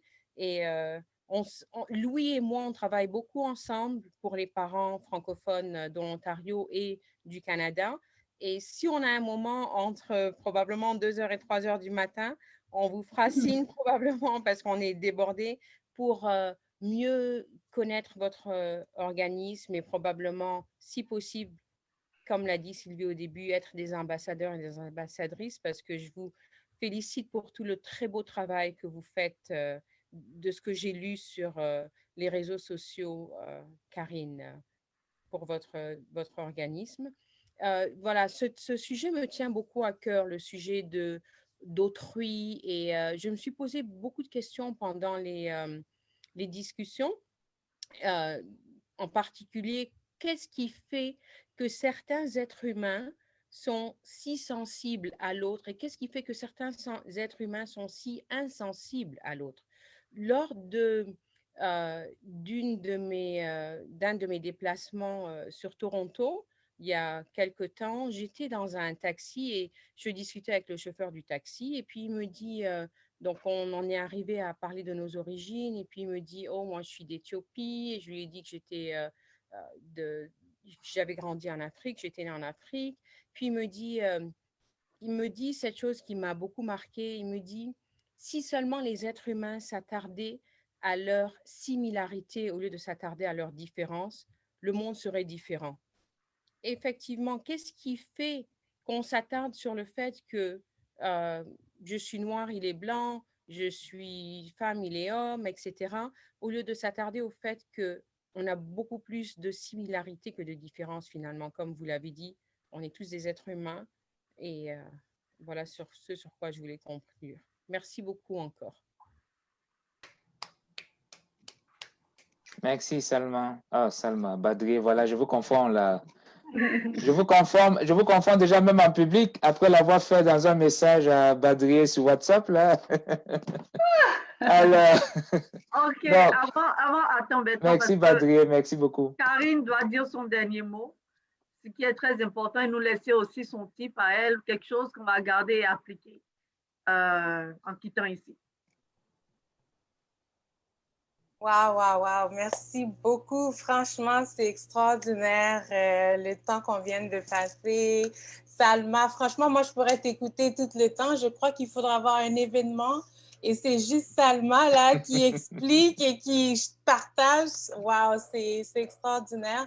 Parce qu'avoir cette... Moi, je suis pas africaine, sauf que je sais que tout Caribéen a des choses africaines et espérons-le, on est supposé d'aller en Côte d'Ivoire en juillet. J'espère. En tout cas, c'est le plan, mais avec la COVID et tout, bon, on ne sait jamais. Mais j'espère pouvoir y aller pour la première fois en Afrique. Donc, avec ton récit, wow, c'est... En tout cas, on dirait que je me sens déjà là-bas. Je comprends mieux les gens là-bas. En tout cas, j'ai vraiment hâte de lire moi aussi le roman. Moi, je ne suis pas quelqu'un qui lit des romans, mais vraiment, celui-là, là, c'est sûr que je vais le lire. Oui, il faut le lire parce que ça vraiment, ça donne le goût. J'ai la salive, là, comme on le dit, j'ai hâte. Ça me rappelle les romans qu'on faisait lire à l'école. C'est vraiment bien écrit, le français est adapté et puis c'est easy to understand. C'est vraiment un français, parce que je lis plusieurs sortes de livres et puis je peux vous dire, chaque personne a son style. Ce style est vraiment assez ouvert et populaire et très connecté à la personne. Tu te sens là dans l'histoire, sans savoir. Oui, moi, je me suis sentie là danser, mais comme on le dit, ça dépend aussi de ton histoire aussi. Mais définitivement, je ne vais pas le rater. Et si comme on le dit, Inch'Allah, Dieu nous le permet, je te ramènerai sur ce plateau et puis on va discuter de ce roman de long en large. Absolument. Oui. Moi, là, n'oublie pas de m'envoyer une invitation pour ça. Absolument. Donc, merci Bertrand encore une fois et Sylvie de m'avoir eu. C'était vraiment très enrichissant de rencontrer toute la famille, Batrier et tout le monde. Et Louis, franchement, je ne m'attendais vraiment pas à cet éloge et tout. Mais ça me fait chaud au cœur, ton partage et tout ça. Puis, vraiment, n'hésite pas là, si tu as besoin d'accompagnement pour découvrir pourquoi tu es né et tout ça, ça me fait plaisir de t'accompagner, de te donner des outils comme je peux. Donc, merci encore. Et je vais vraiment, en tout cas, je vais essayer d'abréger ça le plus possible. Je veux partager aussi mon écran. C'est juste pour avoir un outil rapide. J'espère que vous allez pouvoir avoir l'enregistrement peut-être pour reviser un peu après, parce que je vais passer rapidement parce qu'on est déjà presque 4 heures. Je ne vais pas vous garder trop longtemps, mais c'est un outil tellement important parce que même avant la culture, même avant tout ce que la société nous dicte et tout ça, comme on a dit, on est tous des êtres humains et on a tous... soit une cadence et aussi une orientation, OK? Donc, c'est ça que je veux parler aujourd'hui. Je vais vous donner quelque chose de très, très simple qui va vous permettre d'avoir de meilleures communications, de mieux vous comprendre et de mieux comprendre les autres pour être capable de mieux s'entendre, OK? Donc, j'espère que je vais pouvoir faire ça. OK. Voilà. Vous me dites si vous voyez mon écran. Oui, on le voit parfaitement. OK, parfait. Donc, c'est un outil qui s'appelle DISC. OK? Donc, c'est un modèle de comportement humain. Je sais que ça a l'air un peu bizarre, là, juste de voir ce schéma, mais je vais le déconstruire pour que vous puissiez comprendre c'est quoi. En vraiment 5 minutes, je vous présente ça, mais c'est vraiment une formation qui prend du temps à comprendre. Donc, c'est correct si vous ne comprenez pas au début, mais de fur et à mesure, vous allez comprendre. OK? Donc, on peut voir comme un cadran. OK? L'être humain, comme j'ai dit, a soit une cadence, soit une orientation. OK? Donc, là, le cadran est vide, mais on peut voir que chaque personne est soit extravertie ou soit réservée. Juste à regarder quelqu'un, on peut voir la tendance que la personne a. Donc, ça, c'est comme le moteur de la personne, OK? Donc, juste en regardant quelqu'un, on peut voir si la personne est plus apte à gesticuler quand elle parle, comme moi, ou quelqu'un qui est plus réservé, puis qui parle juste quand on lui donne la parole et tout ça, qui a plus une écoute active et tout ça. Donc, cette personne-là est plus réservée, OK? Ensuite, je ne vais pas passer sur ça parce qu'on n'a pas le temps. Ensuite, l'autre, c'est la boussole, donc l'orientation. Donc, il y a des gens qui sont plus orientés vers les tâches et d'autres qui sont plus orientés vers les personnes. OK? Donc, on voit que notre cadran se divise de haut en bas ou de gauche à droite. OK? Donc, les gens qui sont en haut sont extravertis, les gens qui sont en bas sont réservés, les gens qui sont à gauche sont de tâches et les autres qui sont plus orientés vers les personnes sont à droite. OK? Donc, voilà notre cadran encore. OK? Donc, en haut, extraverti, en bas, réservé, à gauche, vers les tâches, à droite, vers les personnes. Donc, si on regarde le cadran et on regarde au sens de l'horloge, donc, on a ce qu'on appelle disque. OK? Donc, ça va nous aider à nous rappeler. OK? Donc, c'est les types de personnalités D-I-S-C. On va aller au sens de l'horloge encore une fois. Donc, D-I-S-C qui donne disque. Donc, le type D est en haut, donc orienté vers les est en haut, il est en haut, il est extraverti, pardon, et il est à gauche, donc orienté vers les tâches. OK? Donc, on a le type I maintenant, qui est en haut, donc extraverti, par contre, orienté vers les personnes. OK? Là, après, vous allez penser peut-être quel type moi je suis. Là, je vous donne ça. Ensuite, le S, c'est des gens qui sont réservés, mais qui sont aussi orientés vers les personnes. Ensuite, on a le type C, qui est réservé également, mais qui est plus orienté vers les tâches. OK? Alors, on a tous les types en nous, mais il y a certains types qui sont plus accentués que d'autres. OK? Donc, lorsqu'on voit quelqu'un, c'est facile de voir, OK, cette personne est plus extravertie, est plus orientée vers les tâches, cette personne est plus réservée, orientée vers les personnes. Donc, pour nous aider encore plus à avoir plus d'images, le D, on peut dire, c'est quelqu'un de dominant. OK? Et c'est à peu près 10% de la population qui est dans ce type-là. OK? Le type I, extraverti, orienté vers les personnes, inspirant, OK? Influent, impressionnant, ça, c'est tous les mots qui décrivent le type I. Je suis sûre que vous avez vu que je suis type I, en tout cas. Ensuite, à peu près 25 à 30% des personnes sont plus type I, OK? Ensuite, il y a le type S, serviable, donc réservé, mais aussi orienté vers les personnes. À peu près 30 à 35% des gens sont dans le type S et on veut ça, c'est très important parce qu'on a besoin de ces gens-là pour faire un monde qui est vivable. Ensuite, on a le type C qui est consciencieux, OK? Donc, aussi réservé, mais plus orienté vers les tâches. Alors, 20 à 25% des gens sont de ce type-là.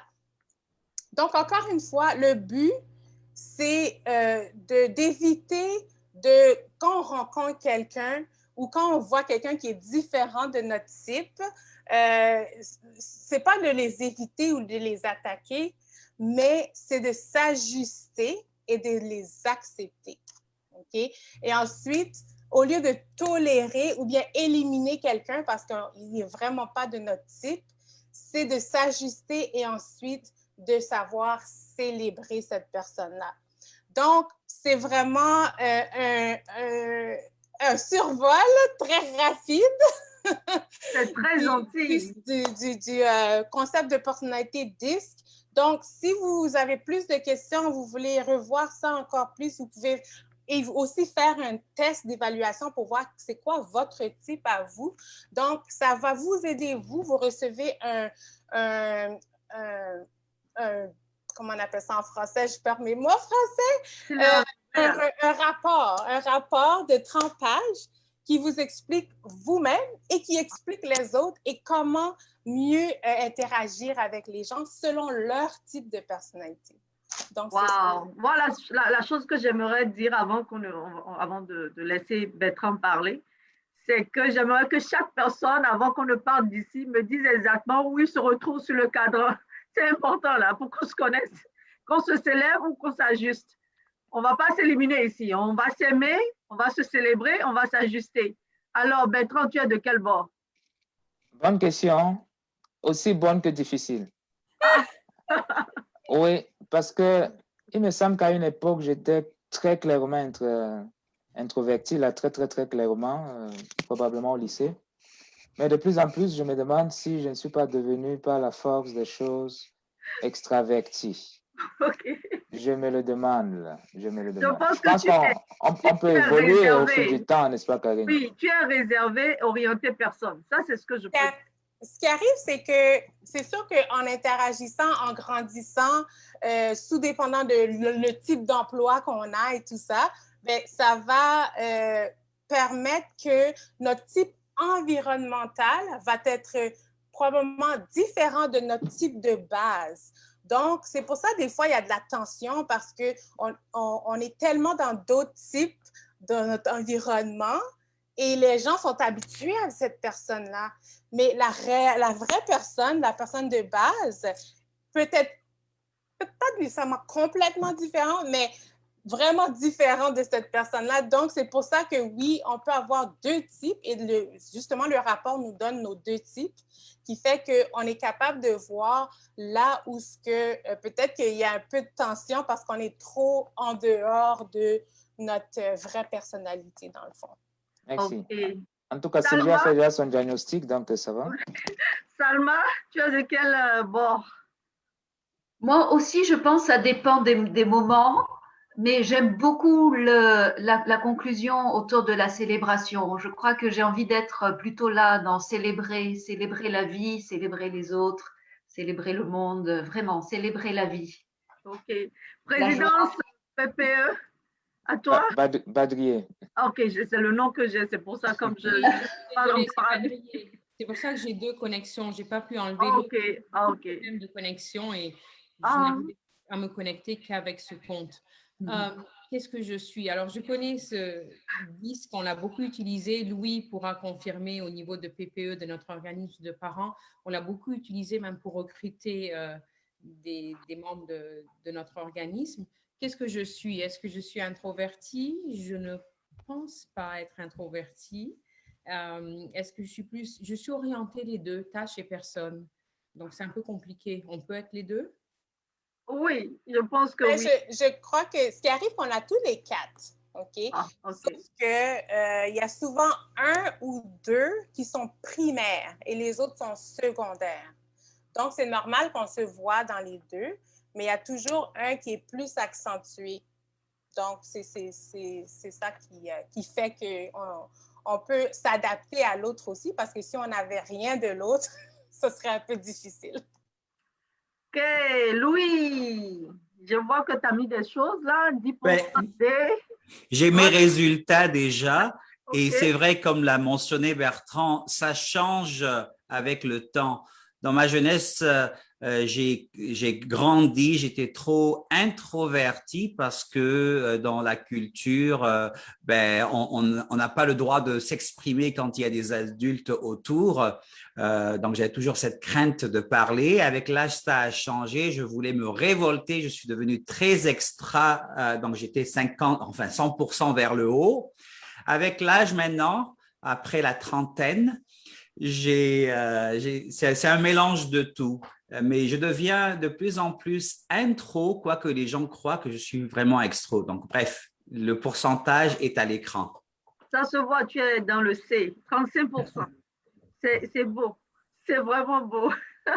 OK, on va à Néné. Oh my God, Sylvie. Oh my God.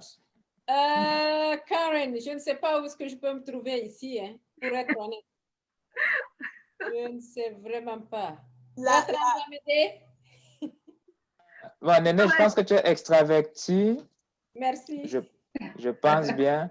Maintenant, est-ce que tu es tourné vers les personnes ou vers les tâches? Là, je ne suis pas certain. Là. Merci Bertrand.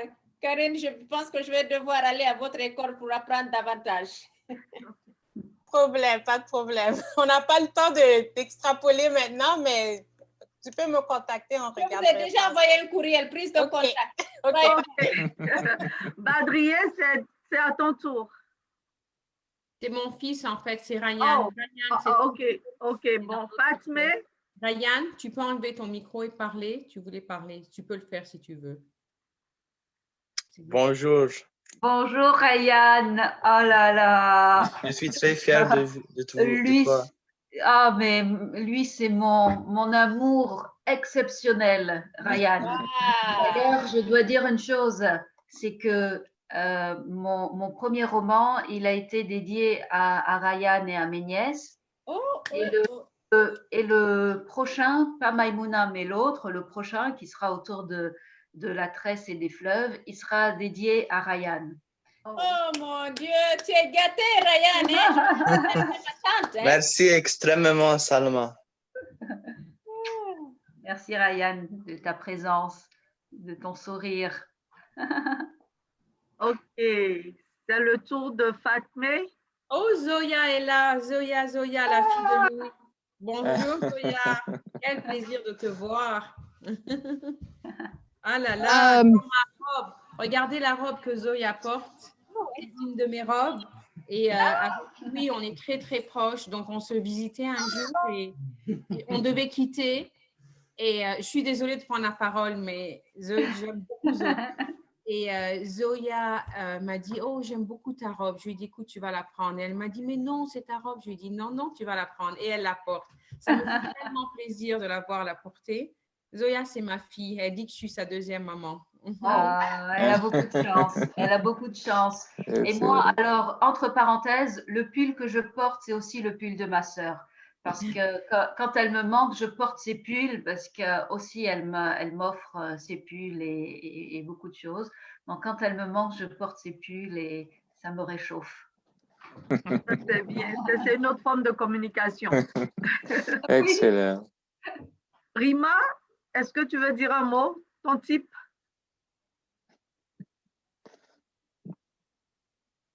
Non, je pense que Rima n'est pas là où elle est occupée. OK, Bertrand, tu peux… Merci beaucoup, Sylvie. Ah ben, ça tire vers la fin, là, déjà, notre belle rencontre sur cette belle thématique. Est-ce qu'on peut donner la parole à Zoya? Je suis sûre qu'elle aurait quelque chose à partager. Ah, bien sûr. Je pense qu'elle n'est pas en ligne présentement. Tu la vois? Ou elle est là? Zoya, elle est là avec son papa, avec l'huile. Oh, OK. C'est une farine. Bonjour. Bonjour Zoya, comment ça va? Ça va très bien. Désolée, je cache mes cheveux parce que un incident s'est passé durant Corona, mais j'avais enlevé un peu. Anyways, je vais bien. Je suis trop contente de vous voir tous. Papa m'avait laissé son téléphone un peu tout à l'heure quand il voulait chercher du café ou quelque chose. Et j'étais vraiment intéressée dans la discussion parce que je parle toujours de ce système scolaire étant comme messed up, simplement. Et Zoya se réfugie aussi dans ses écritures. Donc, tout à l'heure, Karine parlait de… Bon, elle aime écrire et puis elle fait des poèmes. Elle dessine aussi. Et j'adore ses poèmes, quoique je ne comprends rien, mais ça me touche quand même. Zoya, je m'excuse parce que comme d'habitude, je suis toujours pleine de surprises. J'ai un sac à surprises ici. Vu que tu es parmi nous, papa va laisser sa place, tu vas t'asseoir confortablement et tu vas nous lire quelque chose, même si c'est 1 minute ou 2. Oh my God! OK, attends, je dois chercher mon quelque chose, je reviens, ok? Ok, surtout ne disparais pas, hein? Je t'attends. Merci.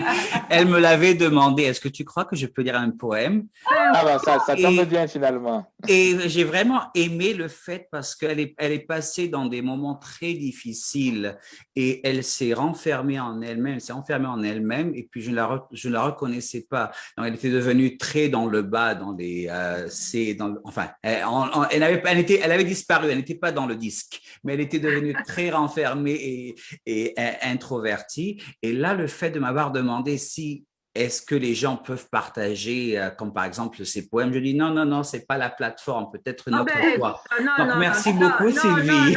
Non, c'est ça, c'est ma partie qu'on ne connaît pas. Il n'y a que Bertrand qui le sait. Et ceux qui sont passés sur ce plateau, j'ai toujours des petits sacs. Mon sac est rempli de surprises et puis personne ne s'attend à tout ce qui va sortir de cette petite bouche.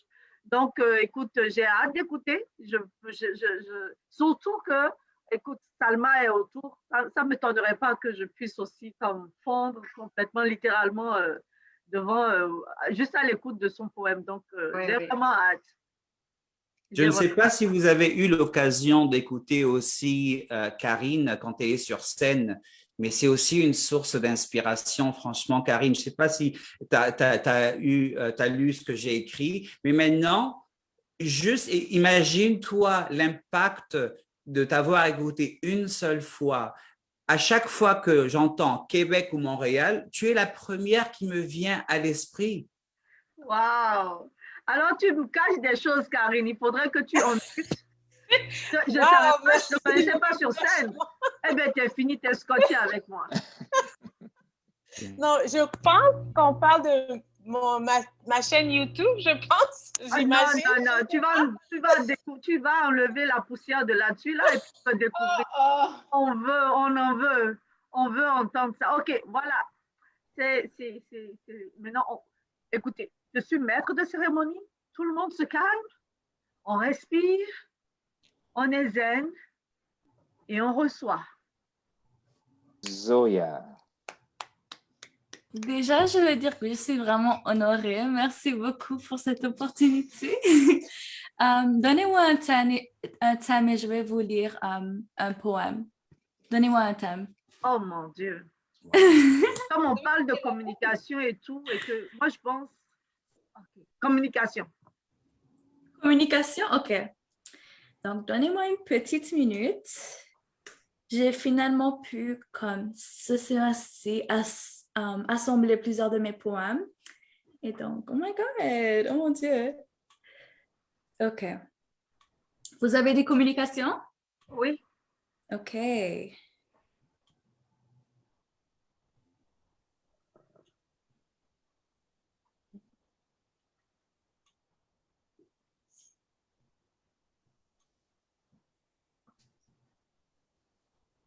OK, donc je vais vous lire un poème sur la communication, mais le thème principal, c'est l'hypocrisie. Et c'est quelque chose, je dis souvent à mon père que je parle en paradoxe parfois.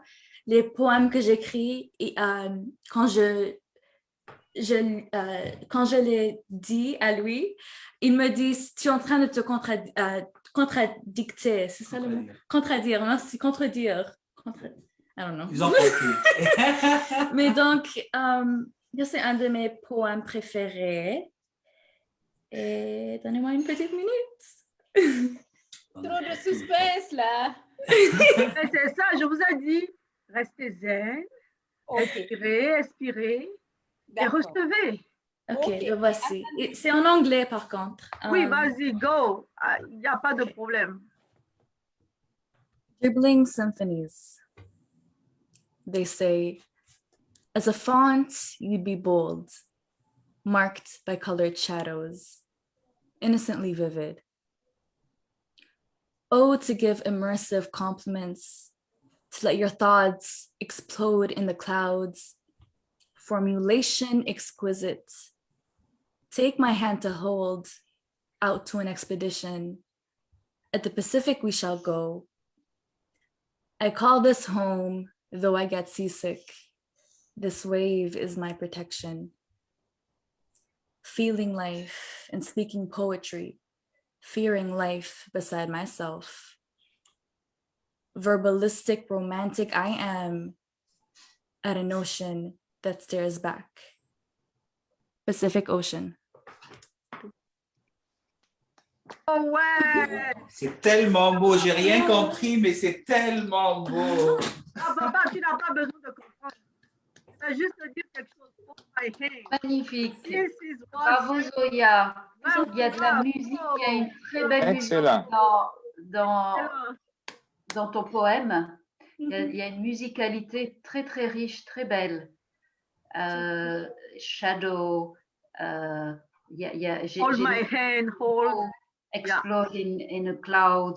Yes. We shall go. Feeling life. Yes. Poetry, c'est magnifique. Yes. Merci beaucoup. Plein d'émotions.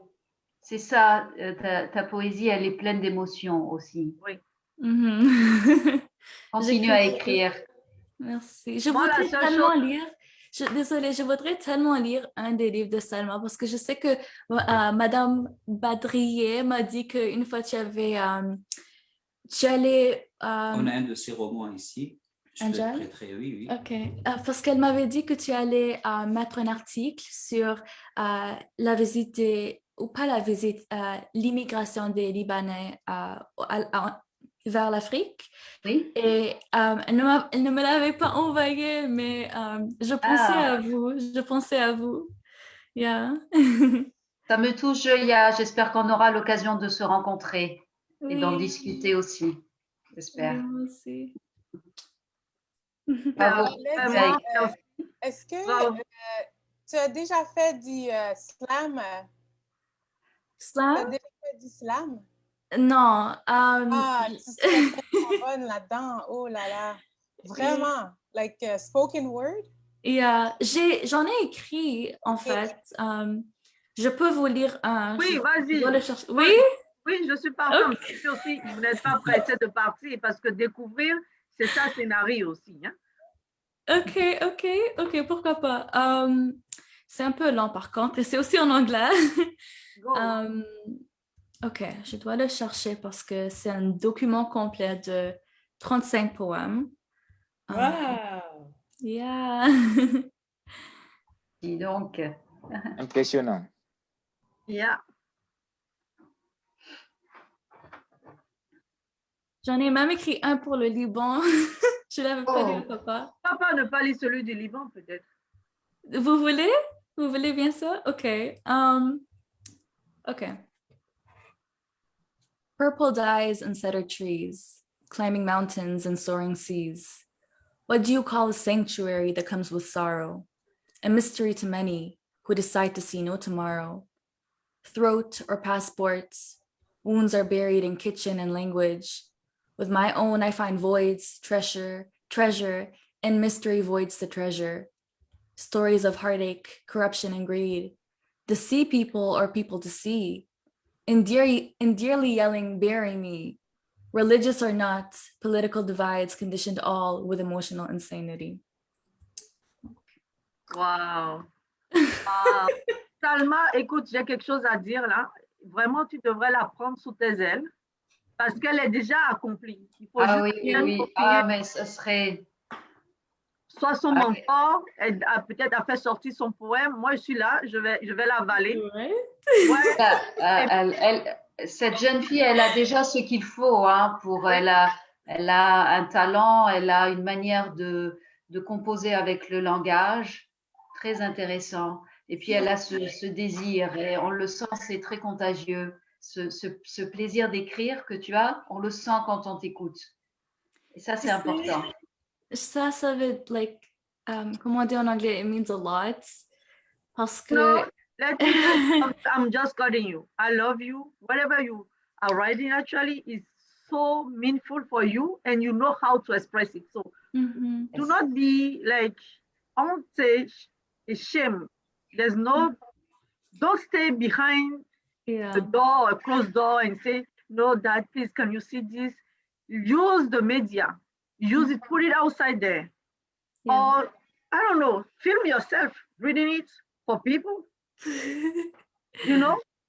Yeah. But most importantly, just stick with Salma, because I asked her here in front of everyone here to take you under her wings. So I'm waiting for that. I'm waiting to hear something like, oui, Salma.